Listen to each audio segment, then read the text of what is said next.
as we are making our way through to the end of this week. It's been a successful week. We've signed Ndika. The official statement is going to come, I believe, next week, early next week, Monday, Tuesday. So yeah, I mean, it's been a successful week. Look, I'm not expecting any surprise by the end of this week. In fact, today, it's been a pretty dull day when it comes to the transfer window. Not many news. I do think the priority right now, as we've repeated many times, is selling players. And then in July, when we get that 30 million capital gain, which we need by the 30th of June, I think we're going to focus on buying players. So yeah, not counting surprises. I'm not expecting anything spectacular in these last few weeks of June. I think the rest of our summer window is going to be prepared in July and in August, because the transfer window does end in September. So we've got plenty of time. But it's been a successful start. The big news today, obviously, is about Diego Llorente, because Llorente is close when it comes to coming back. This has been confirmed by Gianluca Di Marzio. The player has already accepted. The player has always said since the season ended that he wanted to stay. That obviously Mourinho likes him. Mourinho really likes Llorente. That's another thing to point out. And yeah, we'll speak about that. I think there are just a few little more things which have to be agreed between us and Leeds United, but there won't be many problems. And Di Marzio said this: there won't be many problems because they were relegated. And I know, look, the championship teams spend even more than Serie A teams, but at the same time, I think the ambition of Leeds United isn't there anymore. And why would Llorente want to play in the championship? So I do think an agreement will be found in these next few days. And I think it's important to sign him back, because if we sign him back, then our defense is slowly gonna get completed. Having bought Ndika, Smalling renewed his contract, Mancini, we've seen him this season. If we get Llorente back, then we've got Kumbula when he's back from his injury. And also there's this there's this rumor that after Llorente we could also buy yet another defender. So yeah, I mean, the name which has been mentioned when it comes to a potential ultimatum defender, even after Llorente, is Nico Elvedi from Borussia Mönchengladbach.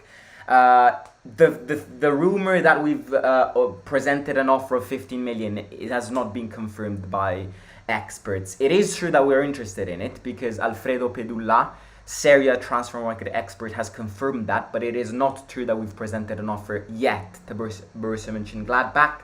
But look, I think our defense is already a solid defense. Having bought Ndika, it steps up. And if we get Llorente permanently, I think it's our backups step up as well. And if we get somebody like Elvedi, we're speaking about centre-backs here. We're definitely speaking about centre-backs here. Our defense, when it comes to full-backs, is not complete, because I do think Korsdorp needs to go, and I think we need a replacement to kind of put Chilik as a backup. And then we've got question marks on Spina too. So I'm speaking about centre-back defense. I think centre-back defense is looking pretty solid. It's already solid. I think it's even more solid now. So yeah, when it comes to Llorente, look, it's this situation where we have to be careful with, because we've discussed how this team has spent too much useless money lately. And useless money is also, for spending unnecessary money to sign Llorente is also under the category of spending useless money.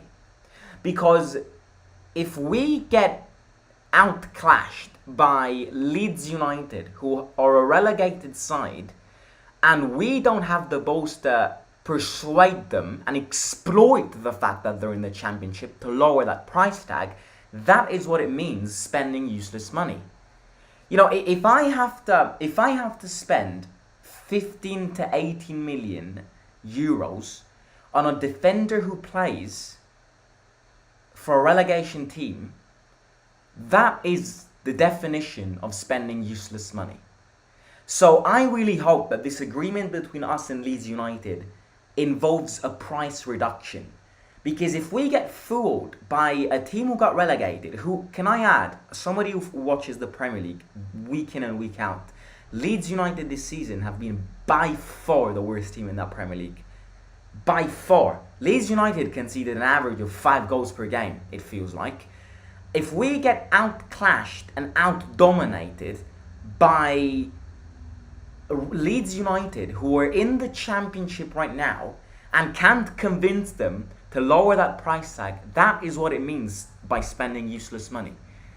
I want Llorente. The ideal thing is getting Llorente even lower than 10 million. But that's not going to happen because they're an English side. And English sides obviously have got financial power, so they will definitely ask for quite a lot of money. But 18 million for Llorente is exaggerated. To the extent where I would actually say, if we have to spend 18 million on Llorente, I would not buy him back. Because yes, okay, he can be a useful player, but we're not signing Sergio Ramos in his prime. So if we have to spend 18 million on Llorente, I'm against this. I'd rather get somebody else. So I think Llorente is close when it comes to coming back. It has been confirmed by Di Marzio. So I do think that maybe an agreement to reduce that price tag has been found between the two sides, because I cannot imagine with all of these FFP sanctions against us that Roma accepted an 18 million offer for Llorente. It's out of this world. If we did it, then yeah, I hope it's not going to happen. But when it comes to that, speaking about Llorente, I think he's been solid every time he needed to step up. You know, when Smalling got injured, he played a few games. He's been solid. I think he's been a solid signing in the January window, which nobody expected this. Nobody expected Llorente to have such a glow up, especially because I was told by many Leeds United fans that he was bang average to the mediocre bad side. I think maybe he's found the league which he's more adapted to. Maybe the Serie A, the fact that, you know, the rhythms of the Serie A are slower than the rhythms of the Premier League. Maybe that has helped him to adapt better, because I think Llorente has been pretty solid. I definitely think Ibanez is better than Llorente in terms of potentials and prospects, but Llorente has been better than Ibanez when it comes to errors and leading to too many points, lost points, and all of that. So I think buying him back does also improve the centre-back squad depth, which is something which we obviously need. So yeah, it's interesting on that. Again, I want to speak about another thing. As it's got nothing to do with Llorente, but I wanted to speak about it because I actually got intrigued. This morning I was listening to a podcast of experts, of ex-players, talking about Pellegrini's lack of knowing where he wants to play. And I think, you know what, let's talk about this today because it's interesting. And look, I agree with these ex-players. They've basically discussed looking at Pellegrini's seasonal games this season and also his national team games, that Pellegrini himself does not know where he wants to play. And that's actually a very intelligent thing to have pointed out. Because it's true. Pellegrini doesn't know where he wants to play. And managers don't know where to place Pellegrini because he doesn't have a fixed position. And that, in my opinion, is one of the many reasons of why this season we've been terrible when it comes to scoring goals. Because when we have Pellegrini who himself doesn't know where he wants to play, and that managers therefore can't find a solution on where he wants to play, that limits massively the amounts of chances you create and the amounts of goals you score. Because if one game Pellegrini plays behind the striker, one game he plays in front of the defense, one game he plays as kind of starting very wide and making himself into, too much adaptation. For a good playmaker to act as a great playmaker, he needs to know where he wants to play. And I think this season, this pre-season, is going to be fundamental in making Pellegrini acknowledging by himself, and obviously by helping him, where he wants to play this season. Because we cannot have Pellegrini, who one game plays as a winger and starts kind of deflects into coming in. One day he plays next to Cristante in front of the defense. One day he plays next to Dybala to kind of be that playmaker and provide the assists. You will never have a successful playmaker if he varies so much, because he needs to think about too many things at once. One week he has to think about the defense. One week he has to think about collecting balls back. One that week he has to think about scoring goals. One week he has to think about, that's too much of a chaotic state of mind. He needs to decide where he wants to play this preseason, and together with Mourinho and the staff members, they have to start building Pellegrini's position, because I think it's crucial, and it will lead to us scoring more goals. It will lead to us scoring more goals. Because look, for example, Mancini, the Italian coach, starts him way as a... Mancini loves starting Pellegrini wide, kind of as a winger. And he's played some decent games, but then he comes back to Roma and he plays in a completely different position. So that's unfortunately that is the reason why this season he's been poor, in my opinion. One of the many reasons. Obviously, another reason is because of fitness levels. This season he was definitely not at his best when it comes to fitness levels. But I think that's important, because if Pellegrini knows where he wants to play, he will therefore be way more focused in that position rather than changing position week in and week out. Game week in, game week out. So that's definitely going to be a focus when it comes to this preseason. Which, I think we need as many players as possible by the 25th of July. We need it, because that kind of gives you 1 month to then prepare for the league. And we've had players like Belotti who missed out preseason. So the more players we have by the preseason, the more of these little details when it comes to choosing positions for the new players start to communicate with the others, start to make themselves part of this family. I think the preseason this season is going to be one of the reasons, the basic reason of our success this season lays into that preseason.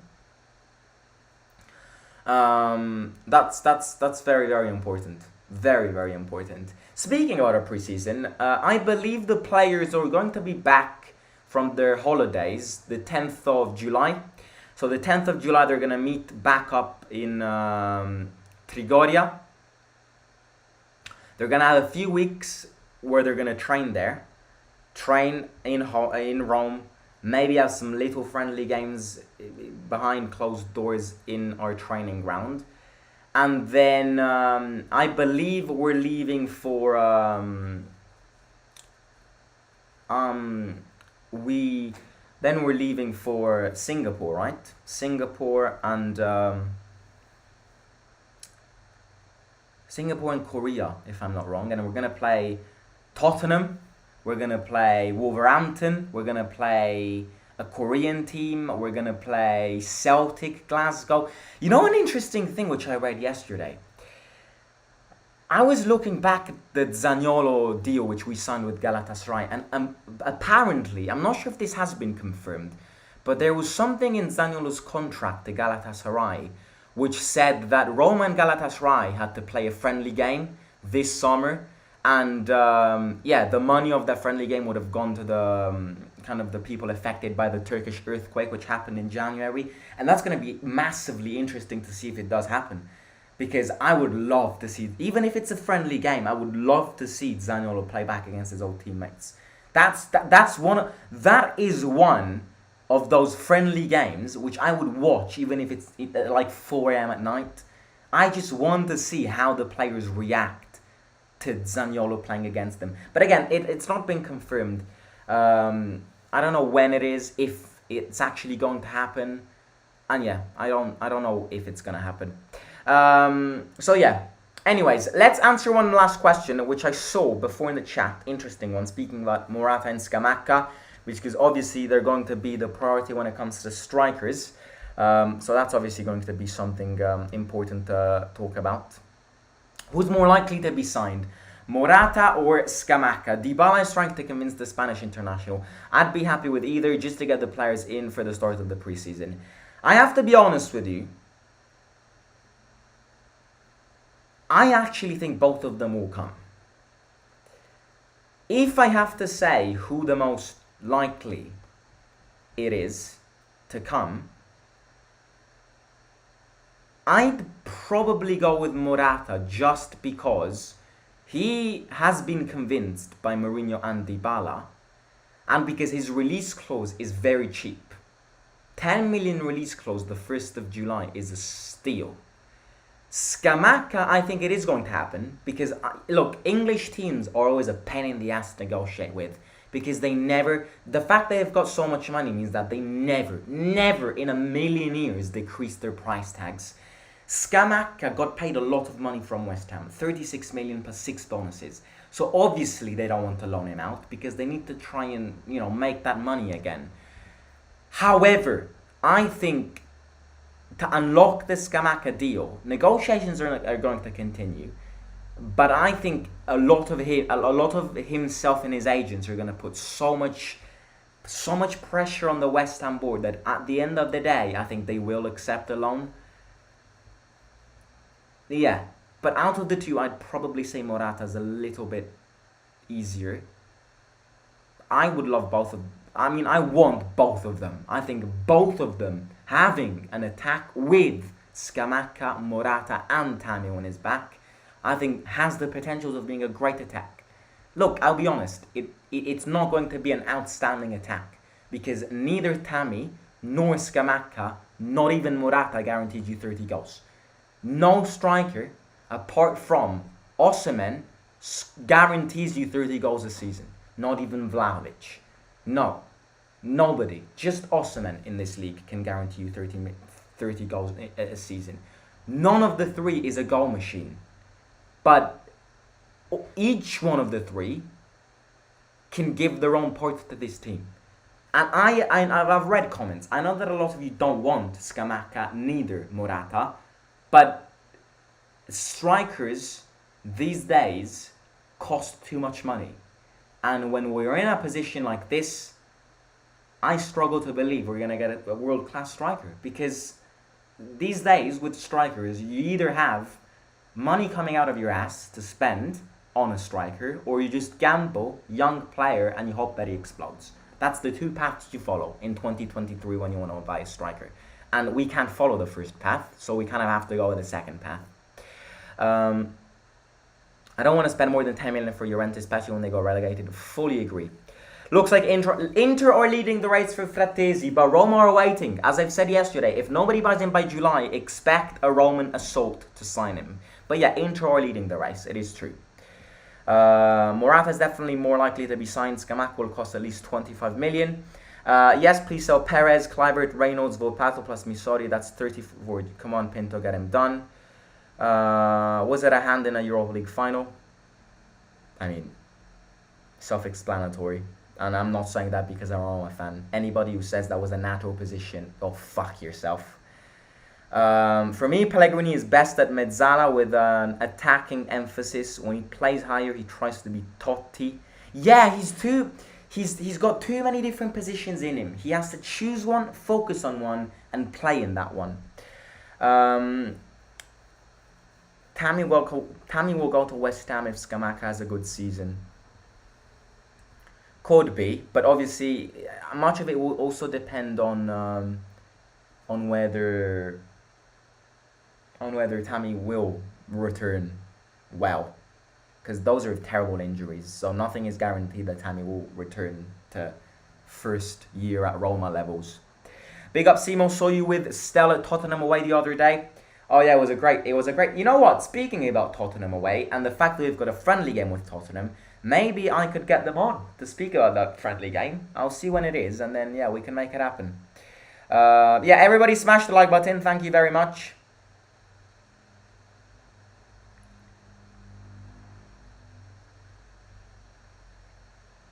I prefer Scamacca just because I don't think Roma will buy Morata after a long season.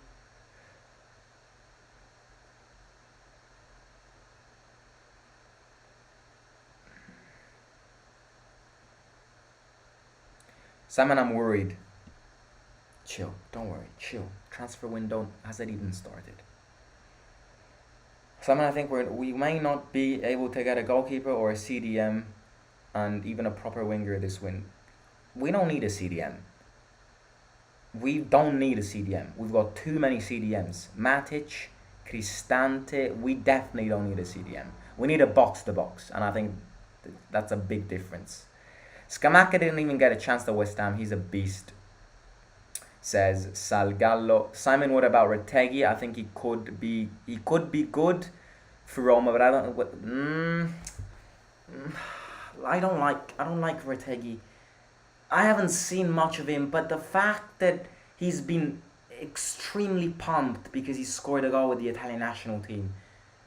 Classic player who scores a goal. Everybody compares him to the next, Ronaldo R9, and then he flops it.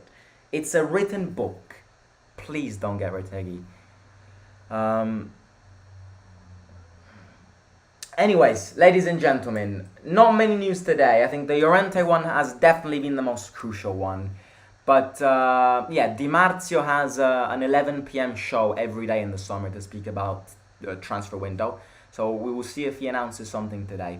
If you haven't already, smash that like button, subscribe to the channel, and click all of the things below, and I'm going to catch you there very soon. Next week, we might also have a live stream with Lorenzo Pes.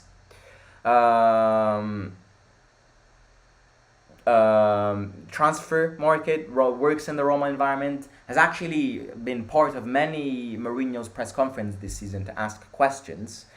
He knows the Roma environment really well, so we could have a live stream with him, a little interview about the window.